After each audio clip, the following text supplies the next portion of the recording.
play Sonnymoon for 2, Part 3, the bass line. My name is Shannon Gunn. Please subscribe and please download the PDF from my website, the Jazz Improv Institute. You can get the PDF there. I have a backing track and there's also tune packets. All right, so we're going to play through the Sonnymoon for 2 bass line. This is an example bass line anybody could use on a B-flat blues with the 2-5 on the measure 9 and 10. We're going to play together the bass line. Then I'm going to play the bass line while you take a solo. Then you play the bass line while I take a solo. So let's do 3 choruses total. 2, 1, 2, 3.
So I just want to talk a little bit about that process, like trying to give students something to do while they're waiting for their solo.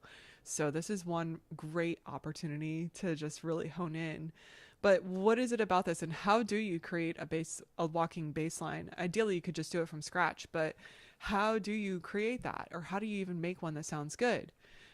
So if you're a bass player and you're just playing the roots and the thirds of the chord, or the roots and the thirds and the fifths, you're just outlining chords.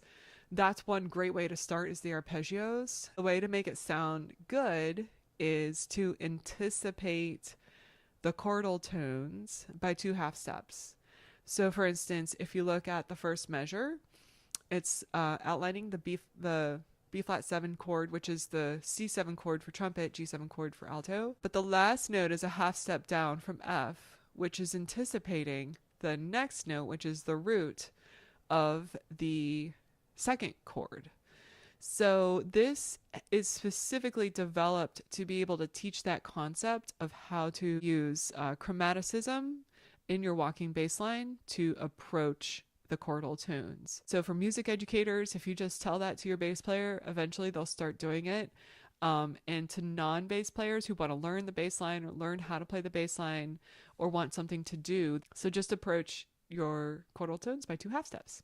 That is an example Sonnymoon for 2 bass line, and you can download it from my website. I have it in all 4 different parts as individual files, or you can download the zip file with all 4, or you can download the tune packet that has all of the different resources that I'm providing.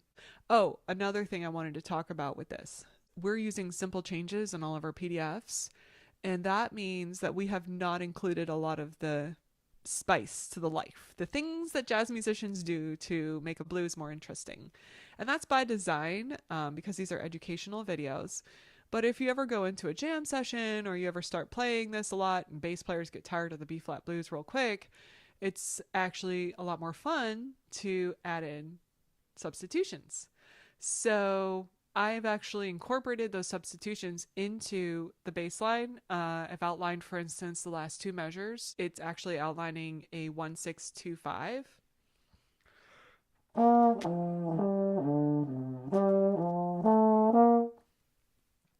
And I did that because I wanted bass players to be able to use this if they go to a jam session, just memorize it.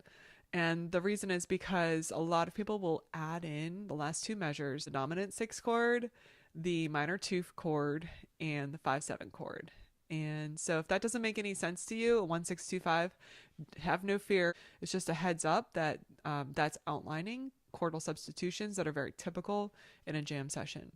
Another thing I've seen a lot is the 1, 2, 3, 4, 5, sixth measure often has what's called an E diminished chord.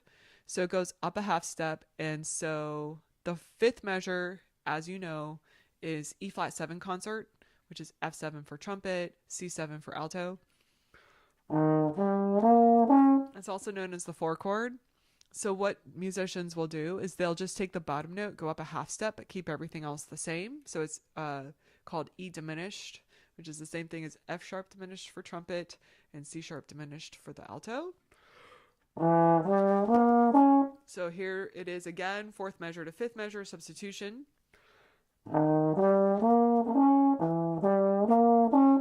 What we've written for this bass line will work for that as well. And the last substitution you see a lot of is in measure 8. A lot of times people will do a 2-5 to the 2 in measure 9. So the 2-5 in that case would be a D minor 7 to a G7, which would be like D minor 7 to G7, and then it would go to the C minor 7. So in the bass line, I wrote it out in measure 1, 2, 3, 4, 5, 6, 7, 8. And that way you're doing an enclosure to the C. So going under one note to the B natural concert, up a whole step above the C to the D concert, and then down to the C. That's called an enclosure. And that's something that jazz musicians will also do a lot to pay homage to the bebop language. All right, let's just go ahead. That was the lesson. And so let's do this soloing a little bit more. I want you to start soloing. I'll play the bass line. Then you play the bass line while I take a solo, and vice versa. Let's trade 2 choruses together. 2, 1, 2, 3.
I think it's important to be able to play the bass line to any jazz song. So if you can start with the blues and just kind of work your way into all the songs, this is a resource that I would use to teach a song to any student. Just do it once. I mean, you don't have to practice it over and over unless you want to play bass. But I think it's helpful to really establish hearing the changes, understanding of the tonal centers, and understanding also start hearing those substitutions that musicians will put into the music as they improvise. All right, so that's the lesson for today. Hope it's been helpful.